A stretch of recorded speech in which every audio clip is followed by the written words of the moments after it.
اللہ الرحمن الرحیم 20ویں سورت کا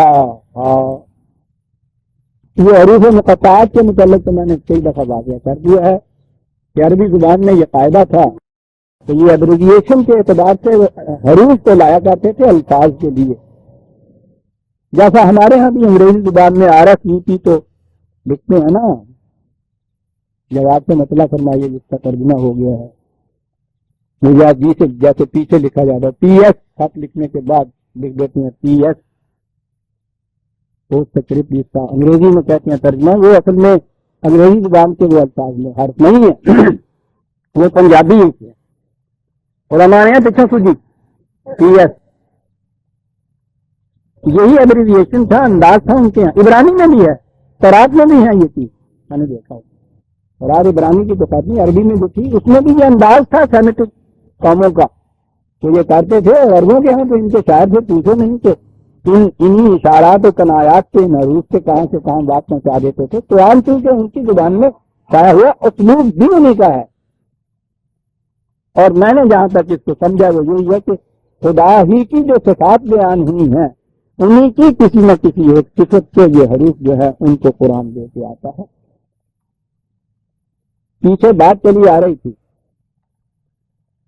کہ مار کا بڑا سخت جنگ عالمگیر، دشمنوں کی قوتیں بڑی صبر آزما، جماعت بڑی مختصر سی ہے، ان کے سامنے مراحل بڑے صبر آزما ہیں۔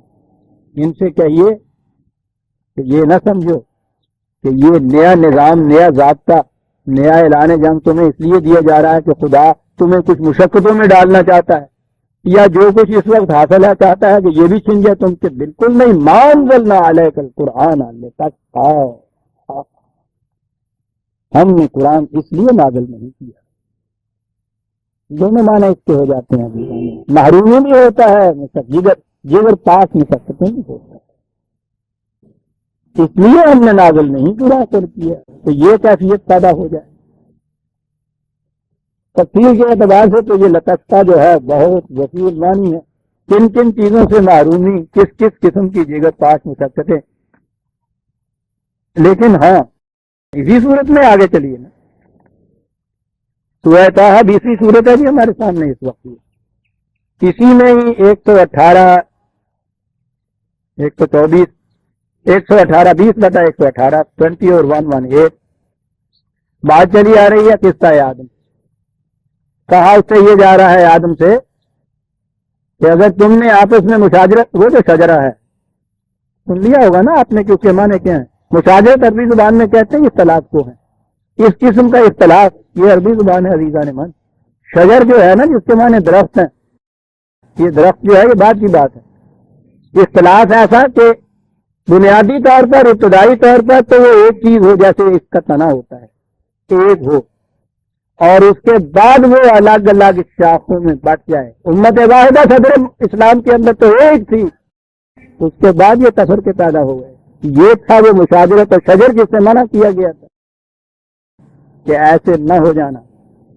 عالمگیر انسانیت بھی شروع میں ایک ہی تھی، کان الناس امۃ واحدۃ فاختلف، عالمگیر برادری تھی پوری نو انسان کی، اس کے بعد یہ ان شاخوں کی طرف ہٹ گئے، اس لیے اسے وہ شجر کہتے تھے۔ اور قرآن نے اسی لیے مشاجرت کا لفظ جو ہے سیما جی تو کہا یہ تھا آدم سے کہ یاد رکھیے اس وقت تو یہاں تمہاری یہ کیفیت ہے، معاف رکھیے گا آج زیادہ ہی طبیعت خراب ہے، اب تو یہ حالت ہے تمہاری کہ انا لکا اللہ تجوع فیہا ولا تعریٰ وانک لا تظمأ فیہا ولا تضحیٰ۔ ہاں اب تو یہ کیفیت ہے جنتی زندگی کی کہ تمہیں نہ بھوک ستا سکتی ہے نہ پیاس، کھانے پینے کو فراوانی سے سب کچھ ملتا ہے، موسم کی سردی گرمی کا علاج بھی مکان دیے ہوئے تمہیں، کپڑے میسر ہیں، یہ سارا کچھ ہے، یہ سب کچھ مل رہا ہے بغیر جگر پاش مشقتوں کے۔ اگر تم اس شیطان کے اس بہکاوے میں آ گئے اور مشاجرت اختیار کر لی، آپس میں تم نے چاک چاک میں پھٹ گئے، تو یاد رکھیے گا فلا یخرجنکما من الجنۃ فتشقی، یہ تمہیں اس جنت سے نکال دے گا فتشقی، آ گیا وہی لفظ.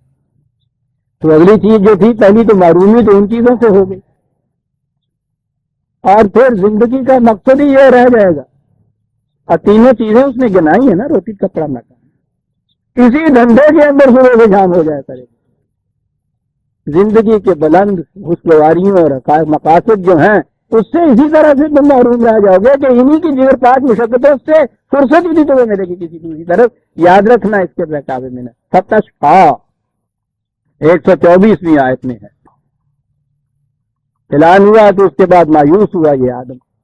آپ کو تو اب پتہ ہے نا قصہ آدم قرآن میں نہایت تمثیلی انداز میں ایک استعارت میں بات بیان. وہ تمہاری میری داستان ہے, وہ آدم کی نہیں آدمی کی سرگزشت. جسے ہم آدمی کہتے ہیں وہ آدم کہلاتا ہے. مایوس ہوا کہ کیا اس کے بعد یہ ابدی محرومی ہوگی ہمارے لیے, یا کوئی صورت ہوگی اس سے نکلنے کی, پھر سے اس جنت کھوئی ہوئی جنت کو حاصل کرنے کی. کہا نہیں, تم نے چونکہ اپنی غلطی کا اعتراف کر لیا ہے اس لیے تم میں اصلاح کی گنجائش ہے. فمن اتبع ہدایا, جو میری رہنمائی کا اتباع کرے گا, فلا یضل, نہ تو اس کی محنتیں رائے گا جائے گی, ولا یشقا, وہی لفظ آ جائے گا. اور اس کے خلاف دیکھیے یشقا کا مفہوم کیسے واضح ہو رہا ہے. وہاں وہ تھا نا کہ وہی اتنا بھوک کی پریشانی ہوگی, نہ پیاس کی, نہ کپڑے کی, نہ مکان کی. یہاں پھر کہا ہے کہ وہ جو اتباع کرے گا وہ ان مشقتوں میں نہیں پڑے گا. ومن اعرض عن ذکری, اس کے خلاف جو ہمارے قوانین سے اعراض برتے گا, نتیجہ کیا ہوگا؟ فإن لہ معیشۃ ضنکا, اس کی روزی تنگ ہو جائے گی. سادیا ہمیں پھر تھپکیاں دے کے سلا دیا جاتا ہے, نہیں کوئی بات نہیں. یہاں تنگ ہو جائے گی, 4 دن کی یہ زندگی دہاڑے بھی کٹ لو دینے سکتی ہے. آگے چل کے تو پھر راضی عیش کرتا ہے نا, وہ جنت تمہارے لیے ہوگی. عزیزان من, یہ آدھی آیت پڑی ہے میں نے ابھی. فإن لہ معیشۃ ضنکا, روزی تنگ ہو جائے گی. ونحشرہ یوم القیامۃ اعمی, جس کی یہاں روزی تنگ ہو جائے گی وہاں بھی اندھا ہی اٹھے گا. اب تشقا کے معنی سمجھ لیے نا. قرآن اپنا مفہوم آپ واضح کرتا ہے عزیزان من. محاورہ عرب, یہ دیکھیے کہ لفظ عرب استعمال کیسے کرتا ہے. قرآن نے مختلف مقامات پہ اس کی تشریح کیسے کی ہے, قرآن واضح ہو جاتا ہے. انزلنا علیک القرآن لتشقی, پھر آ گیا میں اسی سورہ طٰہٰ کی دوسری آیت کے اوپر جہاں سے بات چلی. یہ قرآن ہم نے اس لیے نہیں تمہیں دیا کہ وہ تشقی کی کیفیت پیدا ہو جائے. تو عزیزان من قرآن نے بتا دیا کہ تنگی و رزق یہ تشقی ہے. زندگی کے بلند مقاصد سے محرومی تشقی ہے. زندگی کی خوشگواریاں, سرفرازیاں, سربلندیاں, ان سے محرومی تشقی ہے. روٹی کے لیے جگر پاس مشقتیں تشقی ہے. کہا یہ کہ یہ قرآن اس لیے نازل نہیں کیا کہ تم تشقی کی کیفیت رہو. اور عزیزان من, پچھلا دور چھوڑ دیجیے, آج جب بھی 2 مسلمان آپس میں ملتے ہیں کوئی دوسری بات نہیں سوائے سے نہ رونے کے, تشقی مر گئے. تو بھائی کبھی ملیا کرو بابا, ملنا کی ہے, روٹی کا ٹھنڈا ہے ہو گیا ہے, نہیں میری نہیں لگن دین. تشقی جگر پاش مشقتیں. کاہے کے لیے؟ میں جو کہا کرتا ہوں, گدھا بھی دن بھر مشقت کرتا ہے, اس کے پیچھے چلنے والا, اس کا چلانے والا لادو جو ہے, کمہار جو ہے, وہ بھی دن بھر مشقت کرتا ہے. دونوں یکساں ہوتے ہیں اس اعتبار سے, جتنا وہ چلتا ہے اتنا یہ چلتا ہے. تو اس سے زیادہ مصیبت اس کو ہوتی ہے کہ اس کو بھی آگے پیچھے روکنا پڑتا ہے. تھک تھکا کے دونوں گھر آ جاتے ہیں. گھر آنے کے بعد گدھے کا تشقی تو ختم ہو جاتا ہے کہ اس کے گھاس کی ذمہ داری اس سے, اور اس کا تشقی شروع ہو جاتا ہے کہ گدھے کا گھاس بھی لائے, اپنے اور بچوں کے لیے روٹی بھی کہیں سے لائے. تھوڑے میں تیرا کھوتے مال گھر کیا تشقی. ما انزلنا علیک القرآن لتشقی. عزیزان من, اگر تشقی کی کیفیت ہے کسی قوم کی تو پھر قرآن اس کے پاس نہیں ہے, ورنہ یہ دعویٰ غلط ہو جائے گا. معاذ عربی جاننے والے جانتے ہیں یہ جو اندازہ نا, ما انزلنا علیک القرآن, اس لیے اس کے لیے یہ نازل ہی نہیں ہوا کہ یہ کیفیت پیدا ہو. یہاں تو پریگمیٹک ٹیسٹ یہ دیکھنے کے لیے کہ ہاں ہے ہماری کتاب بھی قرآن، ہم مانتے ہیں اس کو، ہم ہمارے لیے بھی یہ نازل ہوا یا نہیں ہے کہ ٹیسٹ. اگر تشکا کی کیفیت ہے پھر تو ہے نہیں تمہارے پاس. یہ تمہارے پاس ہو تو تشکا کی کیفیت ہو ہی نہیں سکتی. لیکن ہے پھر اس کے بعد شرط اللہ تذکرۃ لمن یخشی. یہ کیا چیز؟ پہلی چیز تو یہ ہے کہ یہ اس کے لیے ہے جو اس کے سامنے سر تسلیم خم کر دے.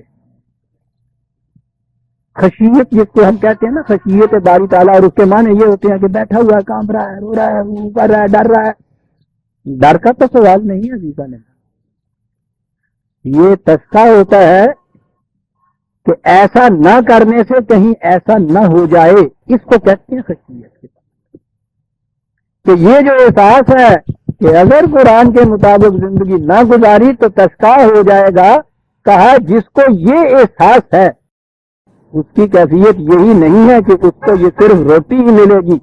ہمارے ہاں تو ذکر کے معنی وہ ذکر ہے نا، کچھ خفی کچھ جلی، پھر اس کا نتیجہ قلب چلتا ہے، پھر اس کا نتیجہ اخبار میں آ جاتا ہے کہ جی رات اچھا بھلا سویا، صبح انتقال فرما گئے، ہارٹ فیل ہو گیا.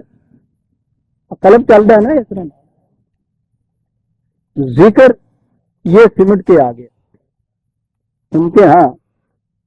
ذکر کے معنی ایک ایسی چیز جو ہر وقت سامنے رہے، ہر وقت سامنے رہے.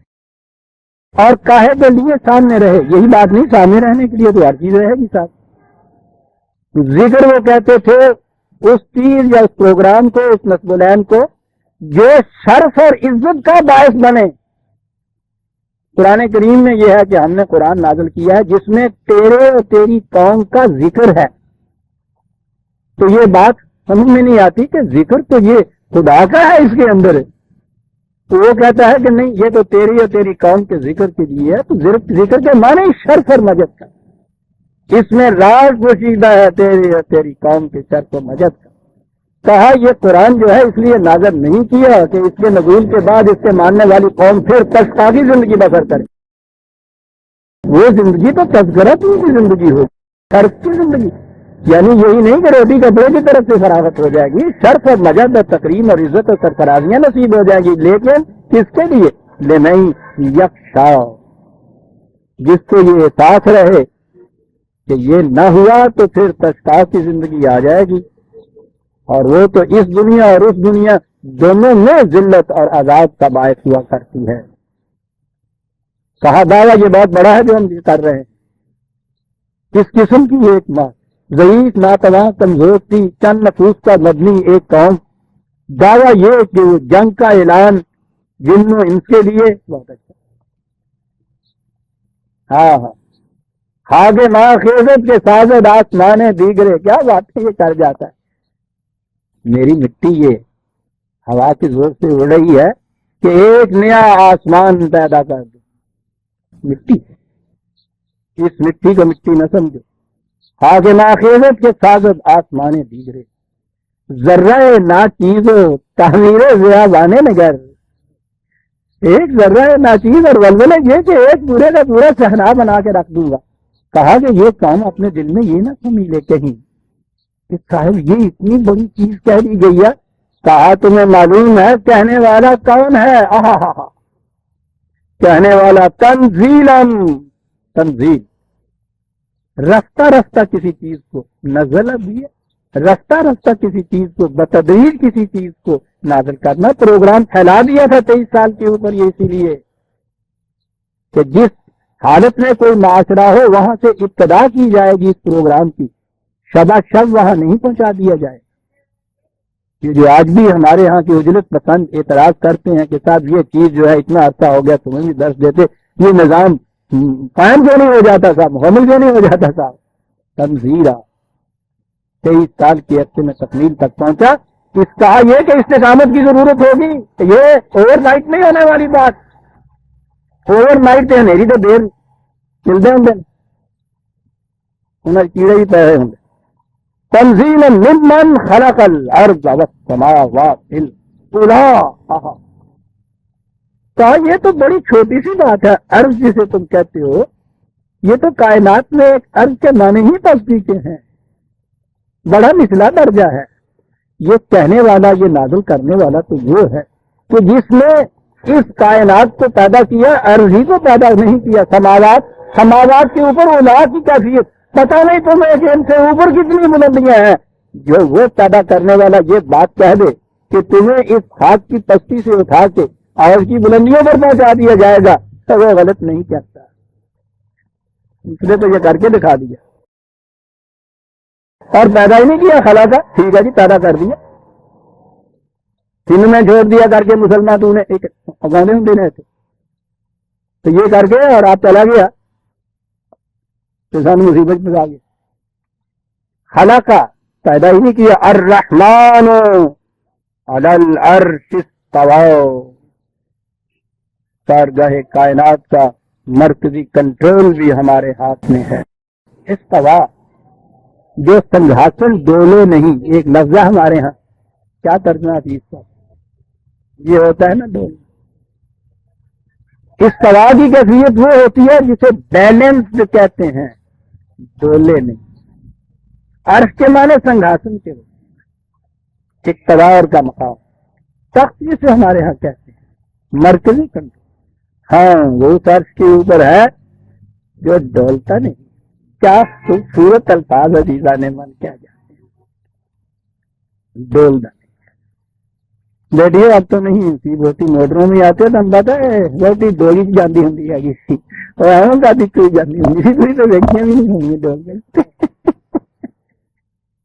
ڈولی. وہ سنگھاسن ڈولتا نہیں ہے. میں سمجھتا ہوں صحیح ترجمہ ہے. اور اس پہ کون مسلم ہوتا ہے؟ فرعون معاذ اللہ. کوئی مستبد حاکم جبروت کا مالک ہیں اور ہر ایک کو اپنے شکنجے میں کسا ہوا نہیں. اس پہ الرحمن، رحمتوں کو بانٹنے والا، بلا مزد معزز سامان نشو و نما دے کے اس قابل کرنے والا کہ پھر تم خود کما سکو. رحیم نہیں کہا. رحیمیت کی صفت وہ ہوتی ہے جو مسلسل چلتی جائے. وہ چیزیں ہیں جن کو انسان کے اختیار میں نہیں دیا گیا، اور جو اس قسم کی چیزیں ہیں کہ جب تک اختیار نہیں ہے، اس کا دانت نہیں تب دودھ دیا، تو وہ تو اختیار کی بات نہیں تھی نا، وہ دیا. یہاں تک کی بات جو ہے رحمانیت، وہ یہ دے گا. آگے جب چلو گے تو سامان تو سارا وہ وہاں پہنچائے گا، اور اس کے بعد پھر اس سے حاصل تمہیں کرنا پڑے گا. قرآن اس لیے دیا گیا ہے. اور یہ سارا کچھ جو ہے پھر آگے کہا خلا کا. عرش کے معنی آگے دیے، لہو ما فی السماوات وما فی الارض وما بینہما وما تحت الثری. کائنات کی پستیوں اور بلندیوں میں یہ جو قرے نظر آ رہے ہیں، لہو اسی کے پروگرام کے لیے سرگرم ہے. ان کے درمیان جو کچھ ہے وہ بھی، یہ جسے ہم ویکیوم کہتے ہیں، خلا نہیں، ان کے درمیان پتہ نہیں کیا کچھ. اب پتہ چل رہا ہے کہ ان کے درمیان کیا کچھ ہے. یہ اور پھر یہی نہیں کہ یہ زمین کے اوپر وہ نیچے تک سرا، تحت سرا. سرا ان کے ہاں جن میں وتر کہتے ہیں نا پنجابی، وہ زمین کھودی جائے جہاں تک وہ ذرا سی گیلی مٹی نکلتی ہے نا، وتر ہوں گا، وہ سرا کہتے تھے. تو ریت کے میدان والے کا سرا بھی تو پتہ نہیں کہاں جا کے نکلتا ہوگا غریبوں کا. ان کے ذہن میں یہی آیا کہ سب سے نیچے درجہ وہی ہوتا ہے جتنے پانی نہیں اپنا دے. ان کے ہاں یہ کہتے تھے. بہرحال سرا کہتے ہیں انتہائی گہرائی کو مٹی کے نیچے. 5 منٹ زیادہ لوں گا کیونکہ آگے بات پھر آئے گی. یہ تو ہوا کنٹرول کہ جی محسوسات پہ کنٹرول، انہیں چیزوں پہ کیا نہیں صاحب. آگے بڑھیے. وَإِن تَجْهَرْ بِالْقَوْلِ فَإِنَّهُ يَعْلَمُ السِّرَّ وَأَخْفَى. تمہاری ہر بات کو جاننے والا. کہاں تک وہ بات؟ 2 لفظ یہاں آئے ہیں جی، سننے کی بات ہے. سر، اور اس کے بعد ہے اخفا. سر تو خود بھید کو کہتے ہیں، راز کو کہتے ہیں. اس کے بعد یہ اخفا جو ہے اور بھی اس سے خفی، راز سے بھی آگے. راز تو پھر وہ بات ہوتی ہے کہ کسی دوسرے کو تو آپ ہم راز بنا لیتے ہیں نا، اس میں آ جاتی ہے زبان کے اوپر، ہاں وہ مستوری کیوں نہ ہو، اس سے ہوتی ہے موجود باہر، اس سے پردہ ڈالتے ہیں آپ، تو کہتے ہیں وہ بھی جانتا ہے، اور اخفا وہ ہے کہ جو تمہارے دل کی گہرائیوں میں گزرے زبان تک بھی نہ آئے، اسے بھی جانتے ہیں ہاں۔ پھر کے بعد اخفا کہنا صاحب قرآن ہی کہہ سکتا تھا، ہم انتہا تک پہنچے تو سرتا کی بات کہہ سکتے تھے۔ اخفا تمہیں معلوم ہے کون کہہ رہا ہے؟ اللہ لا الہ الا ہو، اس کے سوا کوئی صاحب اقتدار نہیں، لہ الاسماء الحسنی۔ ڈرنے کی بات نہیں، بڑے زور کے لفظ آ گئے تھے نا، بڑا اقتدار ہے اس کا، کاپنے کی بات نہیں۔ دادا سونے سونے نام ہی تو سارے وہ ہی لینا ہے، یعنی وہ بات سونے سونے کہہ کے تو بات جاؤں اس قرآن کے اسلوب کے عزیزان من، ذرا دل دہلنے لگتا ہے تو فوراً پیار دے دیتا اسماء الحسنی، حسین سے ساتھ، ڈرنے والی بات نہیں ہے۔ لیکن یہ یاد رکھو کہ یہ چیز جو ہے، یہ انقلاب جس کے متعلق کہا ہے، تو وہ تو ضرور وہ لا کے رہتا ہے، وہ ضرور آ کے رہتا ہے۔ یہی بات نہ مان لینا کہ اسماء الحسنی کے اندر اس کے صرف یہی خوبیاں ہیں، وہ بھی ایک حسن ہے، ظالم کو اس کے ظلم سے روک دینا یہ بھی ایک۔ اور اس کے بعد کہا حالت آتا ہے حدیث موسیٰ، آؤ تمہیں سنائیں حدیث موسیٰ۔ عزیزان من، سورہ طٰہٰ کی آیت 8 تک ہم آ گئے۔ دو اعلان بڑے ضروری، 9 سے ہم آئندہ لیں گے۔ ربنا تقبل منا انک انت السمیع العلیم۔